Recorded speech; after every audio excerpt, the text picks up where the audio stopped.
ಕೊಳ್ಳೇಗಾಲ ತಾಲೂಕಿನ ಕಾಮಗೆರೆ ಗ್ರಾಮದ ಒಕ್ಕಲಿಗರ ಅಂಗಡಿ ಮನೆ ಬೀದಿಯಲ್ಲಿ ನಾಡಪ್ರಭು ಕೆಂಪೇಗೌಡ ಬಳಗದ ವತಿಯಿಂದ ಕೆಂಪೇಗೌಡರ ನಾಮಫಲಕ ಮತ್ತು ಭಾವಚಿತ್ರ ಅನಾವರಣ ಮಾಡಲಾಯಿತು.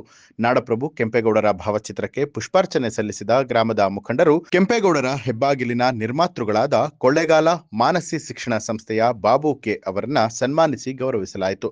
ಇದೇ ವೇಳೆ ಸನ್ಮಾನ ಸ್ವೀಕರಿಸಿ ಮಾತನಾಡಿದಂತಹ ಕೆ ಬಾಬು ಅವರು, ನಾಡಪ್ರಭು ಕೆಂಪೇಗೌಡರ ಜೀವನ ದೂರದೃಷ್ಟಿಯ ಆಡಳಿತದಿಂದ ಪ್ರಭಾವಿತವಾಗಿತ್ತು. ಜನಪರ ಆಡಳಿತ ನಡೆಸುವಂಥದರ ಜೊತೆಗೆ ಎಲ್ಲಾ ಧರ್ಮದ ಅಭ್ಯುದಯಕ್ಕಾಗಿ ಅವರು ಶ್ರಮಿಸಿದ್ರು. ಒಂದು ಸಮುದಾಯಕ್ಕೆ ಸೀಮಿತವಾಗಿ ಇರದೆ ಸರ್ವ ಜನಾಂಗದ ನಾಯಕರಾಗಿದ್ರು.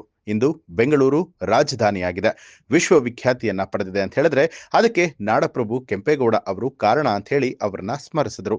ಈ ಸಂದರ್ಭದಲ್ಲಿ ಗ್ರಾಮದ ಮುಖಂಡರಾದ Kumaragowda, C Raju, Krishnagowda, Ravi, medical Madesh, D Madesh ಸೇರಿದಂತೆ ಕೆಂಪೇಗೌಡ ಬಳಗದ ಪದಾಧಿಕಾರಿಗಳು ಹಾಗೆ ಗ್ರಾಮಸ್ಥರು ಉಪಸ್ಥಿತರಾಗಿದ್ದರು.